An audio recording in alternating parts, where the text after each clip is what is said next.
दोस्तों ये कहानी उस वक्त की है जब दुनिया के लगभग सभी लोग खत्म हो चुके थे। तब सिर्फ एक ही लड़की जिंदा बची थी जिसके साथ उसका एक स्टूडेंट था। अब ये दोनों मिलकर कैसे एक बच्चा पैदा करते हैं और वापस जनसंख्या को आगे बढ़ाते हैं, आइए देखते हैं। कहानी शुरू होती है और हम जिमी जहरीले नाम के एक लड़के को देखते हैं जो एक मैकेनिक के साथ किसी गाड़ी को ठीक कर रहा था। तभी वहाँ का रेडियो बजने लगता है जिसमें खबर आ रही थी कि पृथ्वी का तापमान धीरे धीरे बढ़ता जा रहा है और पूरी दुनिया में इमरजेंसी घोषित कर दी गई है। लेकिन तभी वो मैकेनिक उस रेडियो को बंद कर देता है और कहता है कि ये सब बकवास है, अगर सभी लोग मरने ही वाले हैं तो मैं मुट्ठी मारकर मरना चाहूंगा। इसके बाद हम एल्वा नाम की एक लड़की को देखते हैं जो अपने बाप से मिलने के लिए दूसरे शहर जा रही थी। आगे जब वो अपने बाप के शहर पहुंच जाती है तभी वो अपना फोन निकालती है और सभी चीजों को रिकॉर्ड करने लगती है। इसके बाद वो अपने बाप से मिलती है जो एक गुफा के अंदर रहता था। एल्वा पूछती है कि आप यहाँ क्या कर रहे हो? बाप कहता है कि एक बहुत बड़ी तबाही आने वाली है, धीरे धीरे यहाँ का तापमान बदलते गलत कर रहे हैं। एल्वा पूछती है कि इसके अलावा आप कुछ और कहना चाहते हो, जिस पर उसका बाप उसे अपनी रिसर्च के बारे में बताने लग जाता है। अब अपने बाप से मिलकर एल्वा वापस शहर में आ जाती है जहाँ पर उसकी मुलाकात जिमी जहरीले से होती है। हम देखते हैं कि एल्वा जिमी जहरीले की इंग्लिश टीचर है। वहीं पर जिमी की माँ भी होती है जिसे एल्वा कहती है कि आपका बेटा तो बहुत अच्छा स्टूडेंट है और जल्दी ही वो अंग्रेजी भी सीख जाएगा। इसी दौरान वहाँ पर कुछ आवारा बच्चे आते हैं और जिमी से कहते हैं कि कालिए क्या घूर रहा है, जिस पर जिमी की माँ उन्हें कहती है कि भीसड़ी वालों यहाँ पर आओ, मैं बताती हूँ। जिसको देखकर वो लड़के वहाँ से भाग जाते हैं। आगे एल्वा अपने घर पर आती है जहाँ पर वो देखती है कि उसका बाप वहाँ से जाने की तैयारी कर रहा था। वो कहता है कि मैं यहाँ से बार्सिलोना जा रहा हूँ। वहीं एल्वा उन्हें रोकने की कोशिश करती है लेकिन उसका बाप नहीं सुनता और वहाँ से निकल जाता है। दूसरी तरफ हम जिमी जहरीले को देखते हैं जिसे उन हरामी लड़कों ने दबोच लिया था और अब वो उसकी गींड मार रहे थे।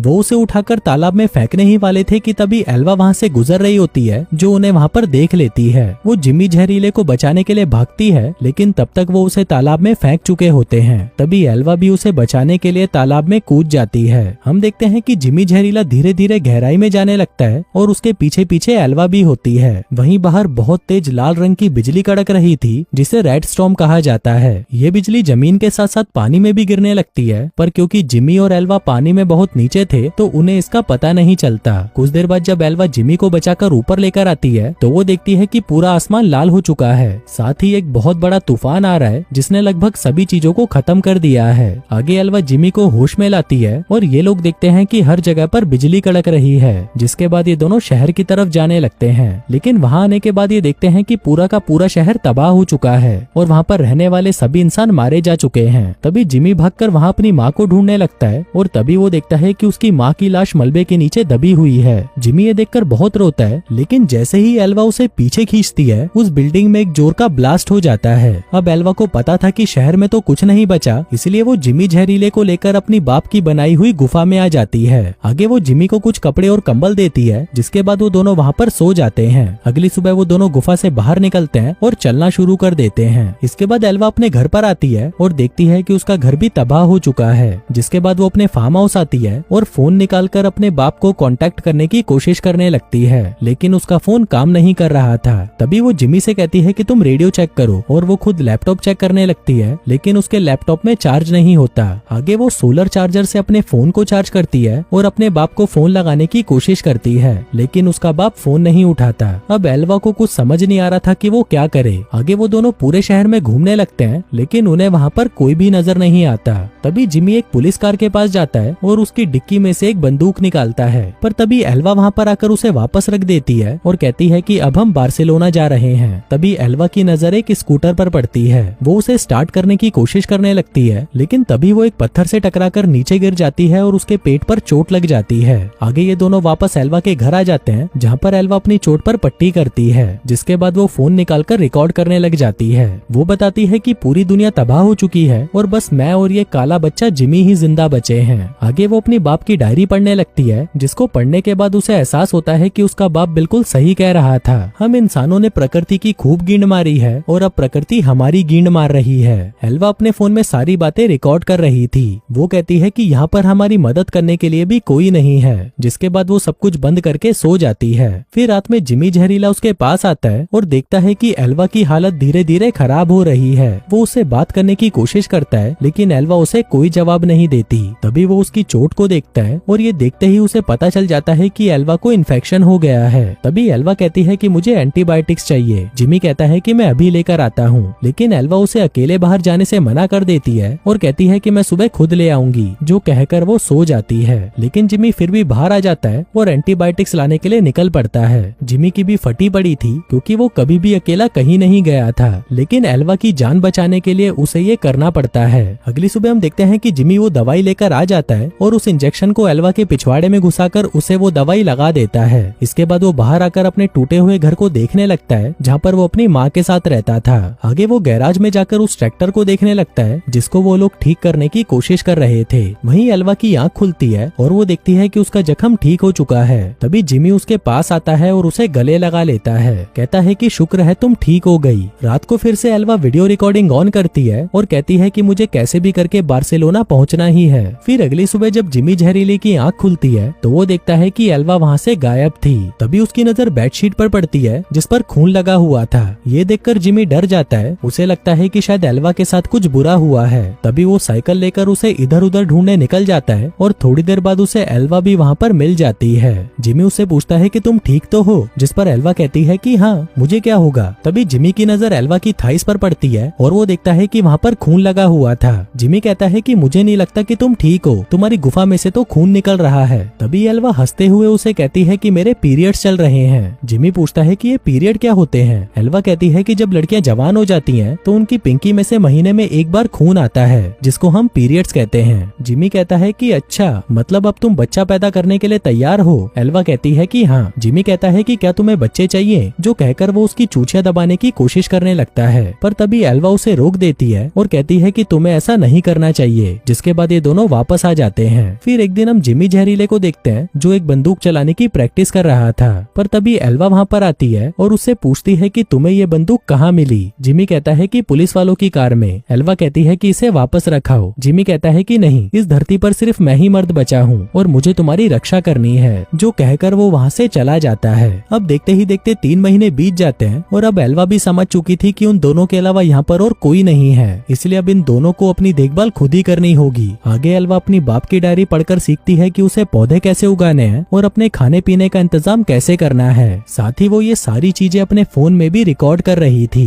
अब देखते ही देखते काफी साल बीत जाते हैं और हम देखते हैं कि जिमी जहरीला अब जवान हो चुका है। उसने अपनी बॉडी भी बढ़िया बना ली थी, जिसको देखकर एल्वा हमेशा गीली हो जाती थी, लेकिन फिर भी वो जैसे तैसे करके खुद पर कंट्रोल कर लेती थी। उधर जिमी तो हमेशा से ही एल्वा की लेना चाहता था, लेकिन उसमें हिम्मत नहीं थी कि वो इस बारे में उससे बात कर सके। फिर एक दिन हम एल्वा को देखते हैं जो पौधों को पानी दे रही थी। वहीं पर जिमी भी था जो दूरबीन से इधर उधर देख रहा था। तभी एल्वा वहाँ पर अपने कपड़े बदलने लगती है, जिसको जिमी भी देख लेता है और उसकी चूचियों को देखकर जिमी के शरीर में आग लगने लगती है। वहीं एल्वा भी कुछ कम नहीं थी। वो जब भी कोई काम करती वो मदद करने के लिए जिमी को अपने पास बुलाती, जिसके बाद वो दोनों एक दूसरे को छूने लगते। लेकिन अब जिमी की तड़प कुछ ज्यादा ही बढ़ने लगी थी, इसलिए वो मौका देखकर एल्वा को किस कर लेता है और वहाँ से भाग जाता है। वहीं एल्वा को भी ये चीज बहुत अच्छी लगती है। आगे रात होते ही वहाँ बहुत तेज तूफान आ जाता है, जिससे इनका गार्डन पूरी तरह बर्बाद हो जाता है। वहीं एल्वा बाहर गार्डन को ठीक करने आती है, पर तभी उसके पीछे पीछे जिमी भी आ जाता है। एल्वा देखती है कि उनका पूरा गार्डन तबाह हो चुका था, इसलिए वो जिमी से कहती है कि सुबह होते ही हम यहाँ से निकल जाएंगे। फिर सुबह होते ही एल्वा ये सारी बातें अपने फोन में रिकॉर्ड करने लगती है। वहीं जिमी भी वहाँ पर उस ट्रैक्टर को लेकर आता है जिसको उसने ठीक कर दिया था।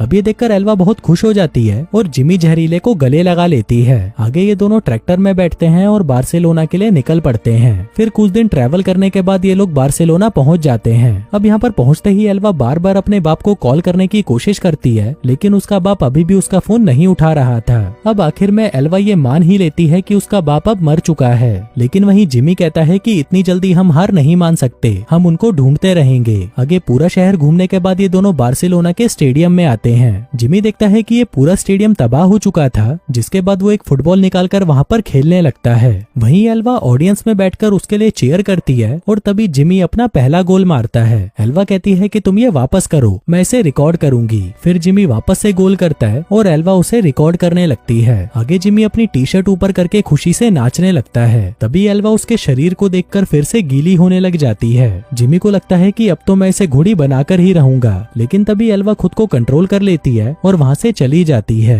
रात होने पर हम देखते हैं कि ये दोनों एक दूसरे से बात ही नहीं कर रहे थे। तभी एल्वा जिमी से बात करती है और कहती है कि मुझे पता है कि तुम मुझे घोड़ी बनाना चाहते हो और शायद मैं भी यही चाहती हूँ, जो कहकर वो जिमी जहरीले को चूस चूसना शुरू कर देती है। अब जिमी भी फॉर्म में आ चुका था, जिसके बाद वो उसके खेत में मजदूरी करना शुरू कर देता है। अब उस रात के बाद से ये दोनों रिलेशनशिप में आ जाते हैं और खुशी खुशी साथ रहने लगते हैं। फिर टाइम बीतता है और ये समुद्र के किनारे अपना एक घर बनाते हैं और वहीं पर अपना जीवन बिताने लगते हैं। तभी एक दिन एल्वा जिमी से कहती है कि वो उसके बच्चे की माँ बनने वाली है, जिसे सुनकर जिमी बहुत ज्यादा खुश हो जाता है। आगे एल्वा लाइब्रेरी से चाइल्ड बर्थ की कुछ किताबें लाती है ताकि उसे पता चल सके कि बच्चे को कैसे पैदा करना होता है। वहीं जिमी अपने होने वाले बच्चे के लिए बहुत सारे खिलौने लाता है। फिर एक रात जब एल्वा अपने बाप की डायरी पढ़ रही थी, तभी उसके पेट में दर्द होने लगता है। वो उठकर जिमी के पास जाती है और कहती है कि मेरा लेबर पेन शुरू हो चुका है। तभी जिमी उसे आराम से टेबल पर लिटा देता है, जिसके बाद वो दोनों मिलकर बच्चे की डिलीवरी करते हैं। हम देखते हैं कि एल्वा को एक बेटा होता है जिसका नाम ये लोग काई रखते हैं। अब बच्चा होने पर ये दोनों बहुत खुश थे और दिन रात सिर्फ उसी के साथ रहते थे। फिर एक दिन एल्वा को समुद्र के अंदर एक बोट दिखाई देती है। एल्वा उसको देखकर चिल्लाने लगती है और उसे लग रहा था कि शायद उस बोट में कोई हो सकता है। वो जिमी को वहाँ पर बुलाती है, लेकिन उस बोट को देखने के बाद जिमी कहता है कि हमें किसी की जरूरत नहीं, हम दोनों साथ में खुश हैं। लेकिन एल्वा उसकी नहीं सुनती। उसे लग रहा था कि शायद बोट पर उसका बाप है। आगे वो समुद्र के किनारे एक आदमी को देखती है और उसे लगता है कि ये उसका बाप हो सकता है,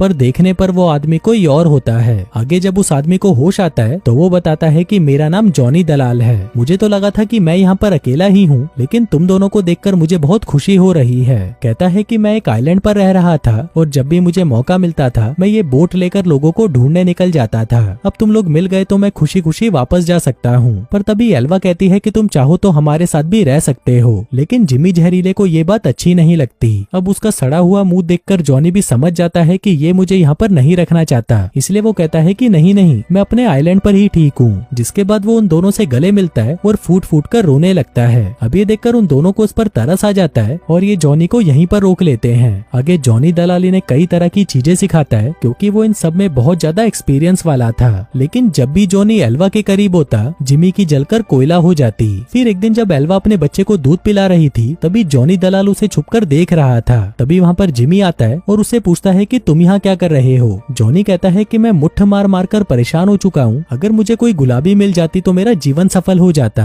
तभी जिमी उसे गुस्से में कहता है कि तुम्हारी बोट अब तैयार हो चुकी है, अब तुम यहाँ से जाना चाहो तो जा सकते हो। अब ये बात जॉनी को अच्छी नहीं लगती, लेकिन फिर भी वो उसे कहता है कि मैं जा रहा हूँ। लेकिन जाने से पहले वो उनसे पूछता है कि क्या तुम मेरे साथ एक बार मेरी बोट पर चलोगे, मैं तुम्हें अपनी बोट दिखाना चाहता हूँ। अब एल्वा उसकी बात मान जाती है और वो सभी जॉनी की बोट पर जाकर मस्ती करने लगते हैं। आगे जॉनी उनसे कहता है कि तुम लोग यहीं पर रुक जाओ, मेरे पास तुम्हारे लिए बहुत अच्छा सरप्राइज है। अब जिमी यहाँ पर रुकना नहीं चाहता था, लेकिन एल्वा के कहने पर वो रुक जाता है। आगे जॉनी प्रोजेक्टर पर एक फिल्म चलाता है और ये सभी उस फिल्म को देखने लगते हैं। अगली सुबह जब जिमी की आँख खुलती है तो वो देखता है कि ये लोग समुद्र से काफी दूर तक आ चुके हैं। जिमी कहता है कि ये भीसड़ी वाला जॉनी गद्दार है। वो एल्वा को उठाने के लिए जाता है, पर तभी जॉनी उस पर हमला कर देता है और उसे समुद्र में गिरा देता है। तभी वहाँ पर एल्वा आती है और जिमी को पानी में देखकर वो भी समुद्र में कूद जाती है। फिर जब वो उसे बचाकर ऊपर लेकर आती है, तभी वो देखती है कि जॉनी दलाल वहाँ से जा चुका है और उसकी बोट पर उसका बेटा भी था। आगे वो दोनों वहाँ से अपने घर पर वापस आते हैं और हम देखते हैं कि जिमी बहुत ज्यादा गुस्से में था।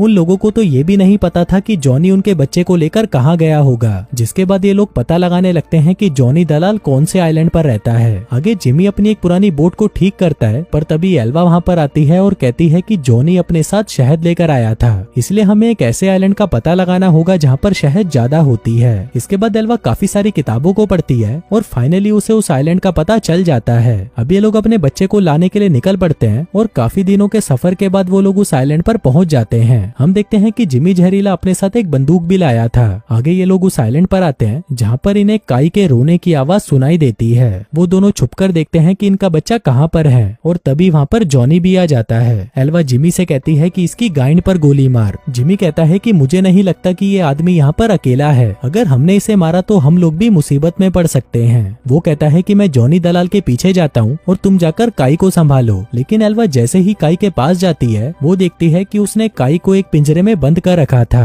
एल्वा उस पिंजरे को खोलने की कोशिश करती है, लेकिन वो नहीं खोल पाती। उधर जिमी जॉनी का पीछा कर रहा था, पर तभी वहाँ पर एल्वा आती है और कहती है कि उन्होंने हमारे बच्चे को पिंजरे में बंद कर दिया। जिमी कहता है कि तुम यहीं पर रुको, मैं काई को निकाल कर लाता हूँ। लेकिन तभी उसे काई के रोने की आवाज सुनाई देती है, तो वो पीछे मुड़ जाती है। इसी दौरान जॉनी दलाल वहाँ पर आकर उसे पकड़ लेता है। वो एल्वा पर बंदूक तान देता है और कहता है कि मैं जैसा बोलता हूँ वैसा करो। आगे वो उन दोनों को बांध देता है और उन्हें कहता है कि मैं तो तुम दोनों के साथ प्यार से रहना चाहता था, लेकिन तुम लोगों ने मेरी बेइज्जती करी। एल्वा कहती है कि अगर तुम मुझे मेरा बच्चा वापस कर दो तो हम लोग फिर से एक साथ रह सकते हैं। अब ये सुनकर जॉनी एल्वा को आजाद कर देता है और उसे नीचे ले जाता है। कहता है कि जब जब मैं कहूँ तुम्हें अपने बच्चे को रुलाना होगा, क्योंकि जब ये बच्चा रोता है तो मुझे बहुत अच्छा लगता है। जो कहकर वो एल्वा को पिंजरे की चाबी दे देता है। आगे एल्वा काई को बाहर निकालती है और उसे दूध पिलाने लगती है। वहीं जॉनी भी एल्वा को देखने लगता है और उसे कहता है कि थोड़ा दूध मेरे लिए भी बचा देना। आगे वो जिमी को देखने ऊपर आता है, पर तभी पीछे से एल्वा काई को लेकर भाग जाती है, लेकिन जॉनी उस पर ज्यादा ध्यान नहीं देता और वो जिमी को टॉर्चर करना शुरू कर देता है। आगे जब जिमी बेहोश हो जाता है तब जॉनी एल्वा के पीछे जाने लगता है। उसे बच्चे के रोने की आवाज आ रही थी तो वो उस आवाज के पीछे भागता है, लेकिन वहाँ पहुंचकर वो देखता है कि एल्वा ने उसका चूतिया काट दिया। उसने बच्चे के रोने की आवाज को अपने फोन में रिकॉर्ड कर रखा था। उधर एल्वा भागकर जिमी के पास आती है और उसे आजाद करने लगती है, लेकिन तभी वहाँ पर जॉनी आ जाता है। एल्वा जॉनी को देखकर घबरा जाती है और कहती है कि अब तुम जो बोलोगे मैं वैसा ही करूंगी। जॉनी कहता है कि साली छिनाल तूने मुझे धोखा दिया, जो कहकर वो उसके पैर पर गोली मार देता है। उधर जिमी एक चाकू से खुद को आजाद कर लेता है, जिसके बाद वो जॉनी के पीछे आकर उसे चाकू मार देता है, पर तभी जॉनी भी उससे लड़ने लग जाता है। वहीं एल्वा उस बंदूक को उठा लेती है और जॉनी से कहती है कि भीसड़ी के अब तू गया, पर तभी जॉनी उसे एक घुसंड में ही नीचे फेंक देता है। तभी जिमी एक औजार से जॉनी पर हमला कर देता है, लेकिन वहीं जॉनी भी जिमी को गोली मार देता है। अब क्योंकि जॉनी ज्यादा घायल हो चुका था तो उसकी वहीं पर मौत हो जाती है। आगे जिमी काई के पास आता है और उसे आखिरी बार गले से लगाता है। तभी वहाँ पर एल्वा आती है और जिमी वहीं नीचे गिरकर मर जाता है। अब जिमी को मरा हुआ देखकर एल्वा बहुत रोती है, जिसके बाद वो उसकी लाश को पानी में बहा देती है और अपने बच्चे को लेकर वापस आ जाती है। अब ऐसे ही कई साल बीत जाते हैं और हम काई को देखते हैं जो बड़ा हो चुका है। वो दिन भर फुटबॉल खेलता है, जो उसके बाप को भी बहुत पसंद था। तभी वहाँ पर एल्वा आती है और उसे फोन में उसके बाप की वीडियोस दिखाती है। अब अपने बाप को देखकर काई बहुत खुश होता है। और दोस्तों इसी के साथ ही ये कहानी यहीं खत्म हो जाती है।